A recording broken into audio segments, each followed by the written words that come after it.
For anybody who's ever asked the question, do I own shirts with sleeves? Here you go.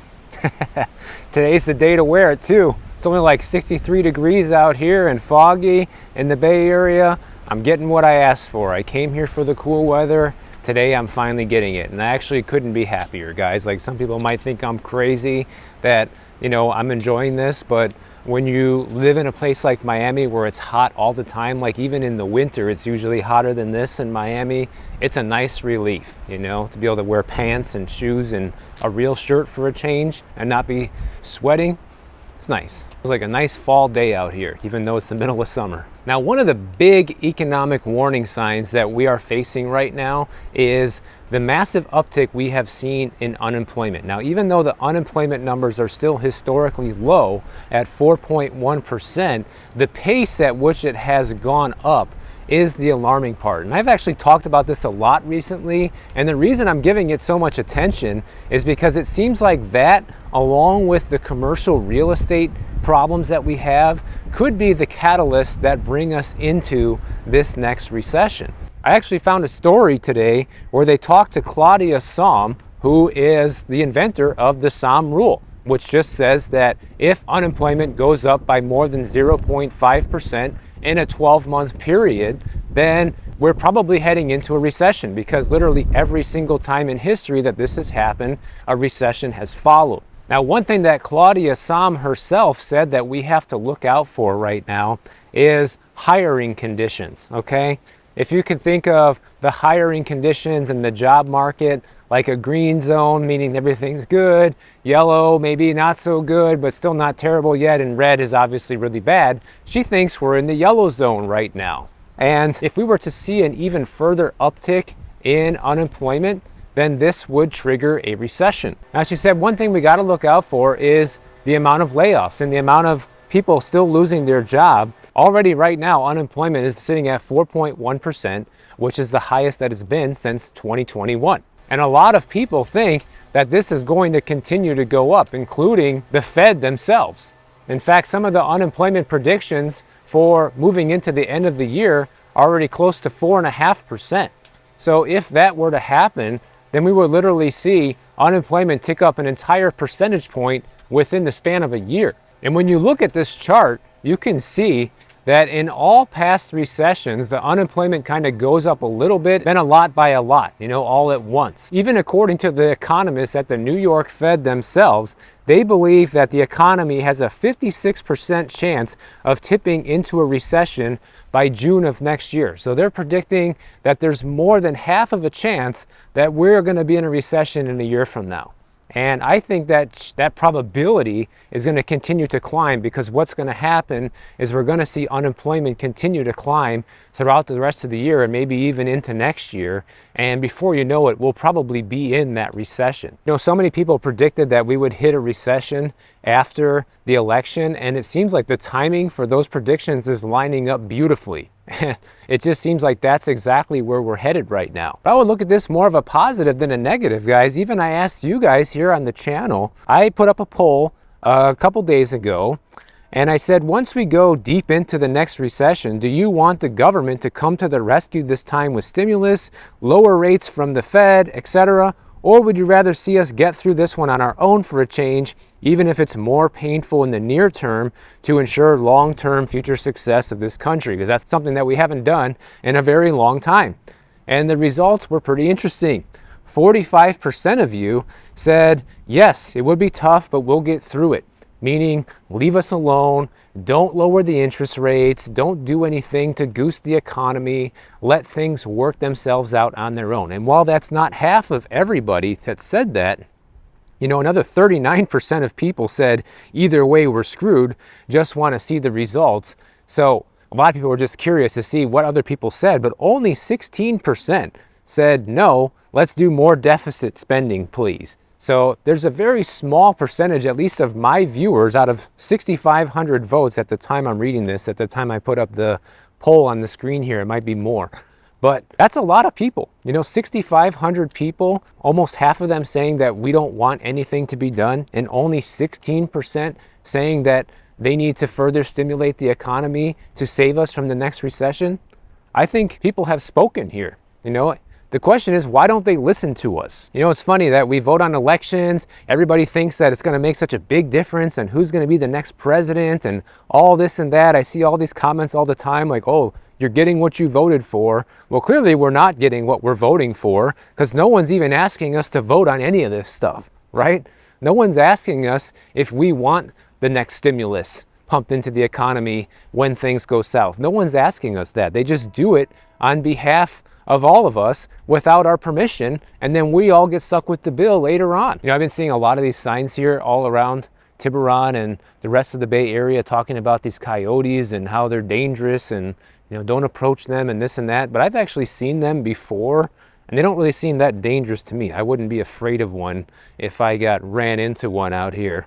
So, but I think they attack, like, you know, small kids and dogs and things like that. And in case anybody wants to know, I'm up here on Belvedere Island. It's so funny to be on Belvedere Island because Belvedere, Illinois is where I grew up. Now let's take a look at how these interest rate hikes that the Fed has done has affected the economy so far. Because the economy is starting to show different signs of weakness, showing that maybe the interest rates are just now starting to work and do what they're supposed to. And one thing we know for sure is higher income households that own the lion's share of assets are still benefiting tremendously from these higher interest rates. Even myself, guys, like, I have money saved in the bank. I'm able to get, you know, 5.3% on all my savings right now, which is fantastic. I don't think I've ever gotten this much interest on just my money saved ever in my whole lifetime. So I personally am happy with the high interest rates, and I wish they were higher because I'm a saver. I don't take out debt. So I'm not somebody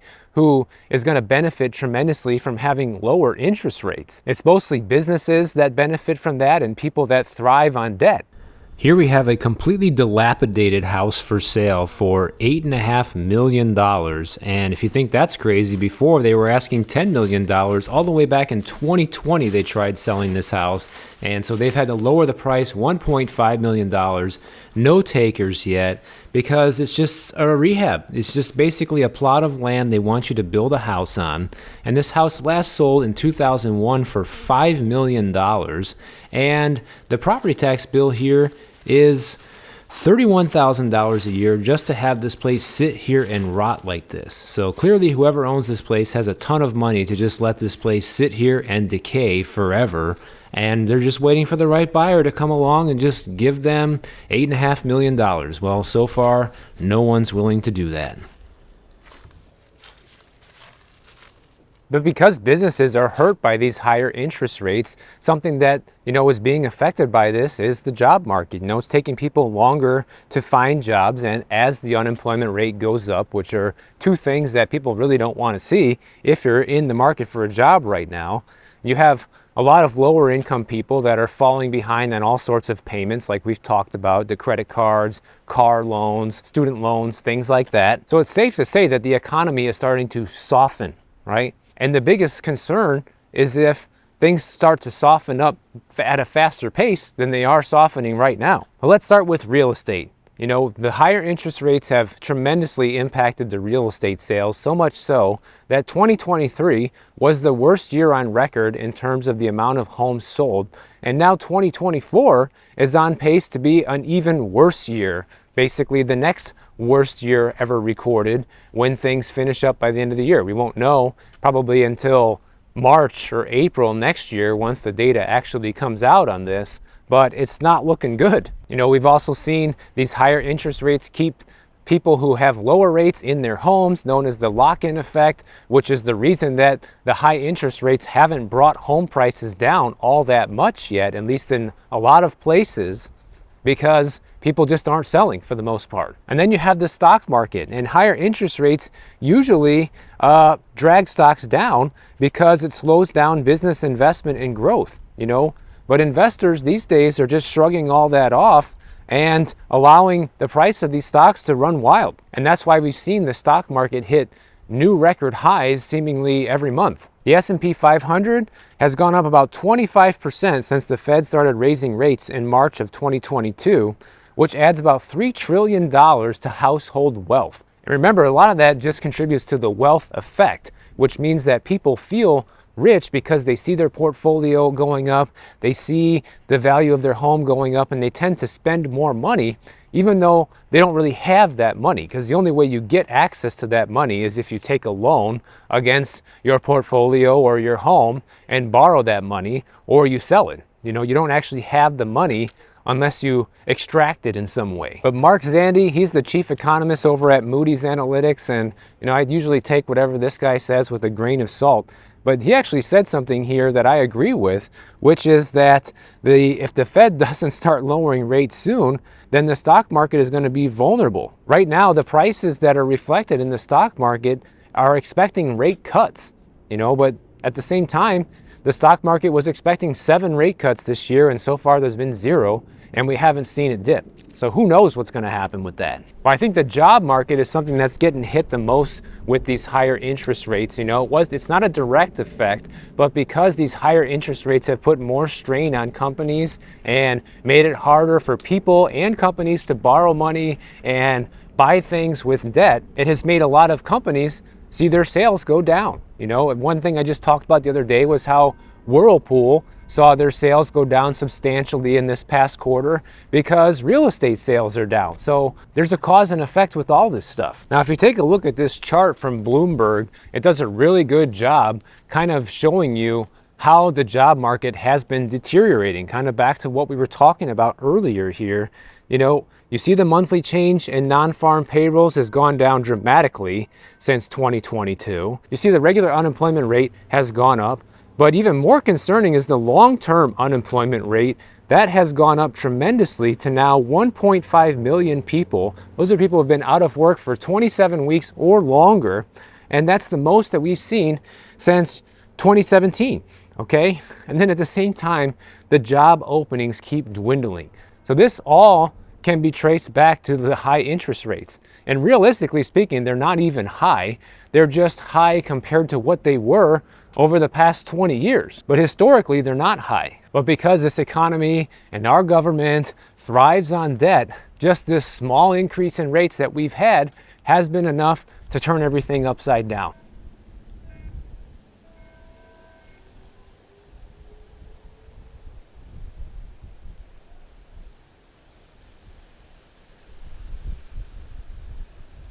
Those guys must be freezing out there on those little sailboats. I took one of the sunset cruises over here off Tiburon, and they took us all the way out by the Golden Gate Bridge. And let me tell you guys, it was kind of like this. It was windy. It was sunny though, but it was cold. I definitely didn't dress warm enough for that one. But how have these high interest rates affected the consumer? You know, the everyday person?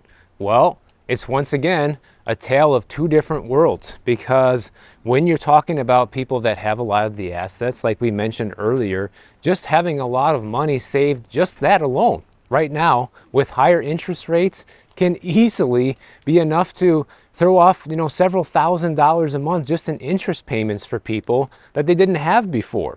You know, I'm somebody who's benefiting from that, and I love it. And that could be one of the reasons why the economy is still supposedly strong, is the higher interest rates are actually helping put more money in people's like that's pockets. At the same time, you have people that are in debt, especially credit card debt, you know, are facing big trouble right now with how much the interest rates have gone up on these credit cards. And if you're carrying a balance, that's like the kiss of death for your finances right now. And as people have to continue spending more money just on regular everyday items, food, gas, groceries, rent, utilities, you know, they're not paying for other things. And that's why you're starting to see the delinquency rates for credit cards go up. The auto loan delinquencies go up. I mean, look at this chart, guys. You can see it was definitely worse during the 2008 financial crisis, but it's getting back to the point almost where it was back then. And supposedly, according to all the experts and a lot of deniers out there, we're not even in a recession. So why are we seeing these numbers spike to the point where we've had the last recession? You know, that was the worst recession that we've seen since the Great Depression. Tell me why we're seeing that. And I'd be willing to bet that no one has a good answer for that, because there isn't one. You know, you cannot deny reality that these delinquency rates are going up and are near those levels that we saw in 2008. That's what the chart shows, is what the data shows. You cannot argue with that. Sure, I suppose you could make up a bunch of excuses of why this is happening and why that's happening, but that's all they are. They're just excuses. Well, how have these higher interest rates affected businesses? Well, businesses have stopped borrowing money too because of how expensive it is for them to do so. Right now, according to Fitch Ratings, they predict that the default rate for variable rate loans for businesses is projected to rise between 5 to 5.5% this year. And if that does happen, it would be yet again the highest level that we've seen since 2009, guys. So this is not good news. And we got to remember that small businesses are the lifeblood of our employers in this country. Just like the truckers make the world go round and deliver everything to us, the small business owners are the ones that employ more than half of the people that work. And if these small businesses start hurting and can't make their payments, eventually they're going to go bankrupt and they may end up closing their doors, and people that work for them will lose their jobs, which I think we're already seeing happen according to how much the unemployment rate has been going up. So you don't have to be super intelligent to see this. You don't have to be a rocket scientist. A lot of people who say that this isn't happening and that there's not going to be a recession, they're not paying attention to what's happening right now. They're looking at these headline GDP figures that look fantastic. They're looking at the headline stock market figures that look fantastic, and the headline real estate numbers that look fantastic, and using that as an excuse to say everything is fine. And maybe it is fine for them, but clearly it's not fine for the overall health of the economy right now. Now, since I'm in California and I'm going to be here for the next few months, I want to bring up a couple of observations that I've noticed since I've been here and kind of show people how California just pushes people. They push people into a corner when it comes to finances, especially with all their laws and regulations here that make it impossible for people to live. And the one most recent example of this is the electrical grid, okay, and how much electric bills have gone up in California due to the mass push to make everybody go electric with everything. They want you to have an electric car here. They want you to get rid of your gas stove and have an electric stove, electric heaters. They want everything to be electric here, yet people's electric bills are literally shooting through the roof right now, even before everyone has all electric everything. I've been watching some local news stories here, especially when we had this heat wave going on when I first got here. A lot of people that are lucky enough to have air conditioning or need to have air conditioning turned on their air conditioners and are sorry that they did because of how much their electric bills went up from this, okay? They talked to this elderly woman. She had to have the AC on. She lives more inland, so it gets a lot hotter over there. We're talking 90 to 100 degrees every day when the heat wave was here. She got her electric bill. It was $221 for the month, and she left her air conditioner on 80, guys, 80. In my house in Miami, I leave my air conditioner on 69 every night, okay? And my electric bill is usually somewhere in the neighborhood of $180 to $220 for the month, depending on how hot that month was.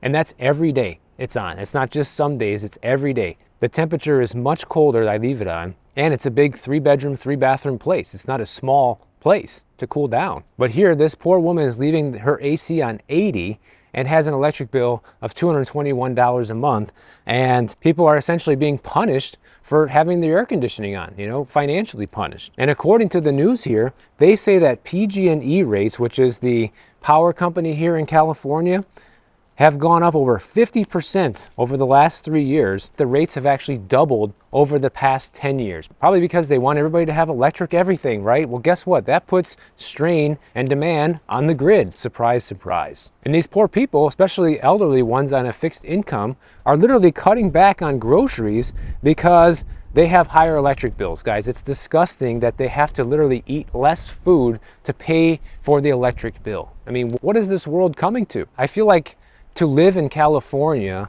you just get punished for all the wrong things, like instead of being rewarded for making a lot of money and being a contributor to society and spending a lot of money in the local economy, if you're a high income earner in California, they just take all your money. This is literally the highest state income tax state in the entire country.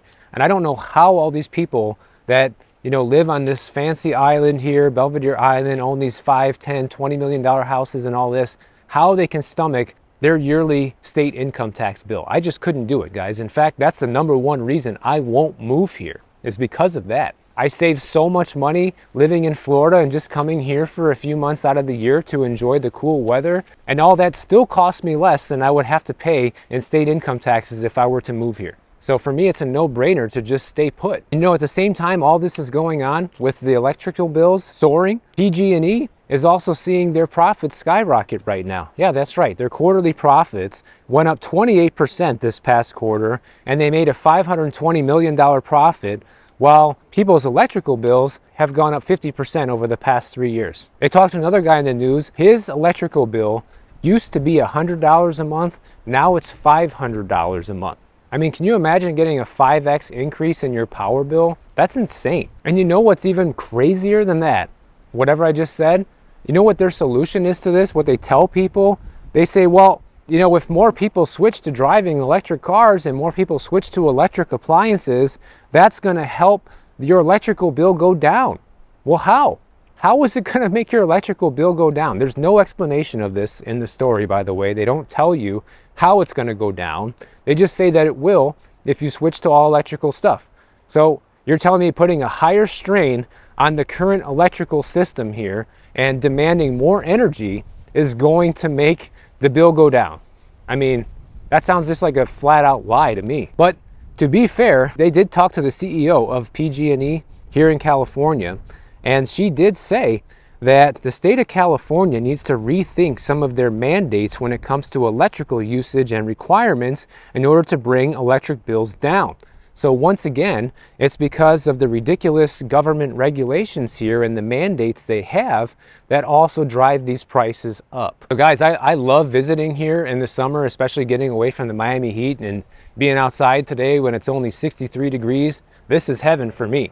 But I just couldn't move here and deal with this kind of stuff on the regular basis. I feel like having all my money being taken by the state and seeing these increases and mandates that you really can't do anything about, would just irritate me so much that I just wouldn't enjoy my life here. As a visitor, I get to enjoy my life here because I don't have to worry about any of that stuff. And since we're on the topic of electricity, I want to tell you guys a quick story, because one of my viewers, Brock, he works for ComEd in Rockford, Illinois, back in the area I grew up, and he wrote me an email. I asked him to give me kind of like a summary of what's going on with this transition to an all-electric future. Can we handle it? And I want to give you some of the points that he mentioned in his message to me that give you an idea of where we're at with this, okay?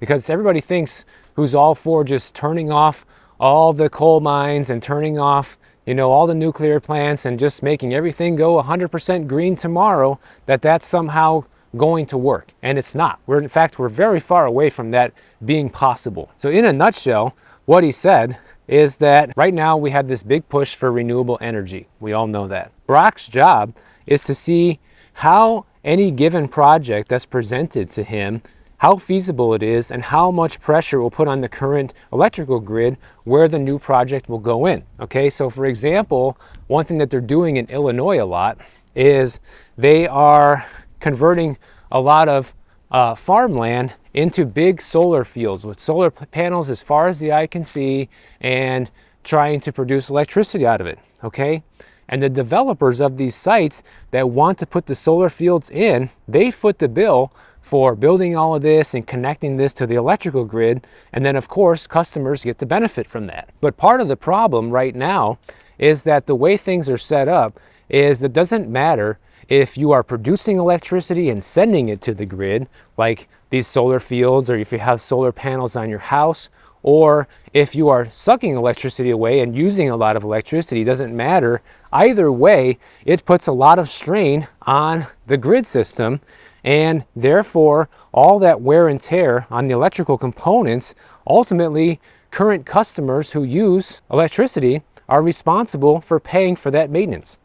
And that's one of the excuses that PG&E here in California says, that, well, we had to raise rates because the cost of business is going up, and there's a lot of repairs and things we had to make due to fires and stuff like that. So the other way that the electrical grid works is say, you know, you have a town just like this right here, and everybody comes from home from work at the same exact time, and they all turn on the air conditioners. Well, in order to have enough electricity available for something like that, they need to have a power plant running 24 hours a day. And that's when things like the coal plants come in, things like that. And even if that doesn't happen, then that electricity gets wasted. But if it does happen, then that plant is online and producing the power that could be needed, okay? And obviously these things are not good for the environment, but we do it because it's the only way to guarantee that we can have the capacity to fuel the electrical grid. So what Brock said is, of course, it makes sense to try and replace these coal plants in ways of producing electricity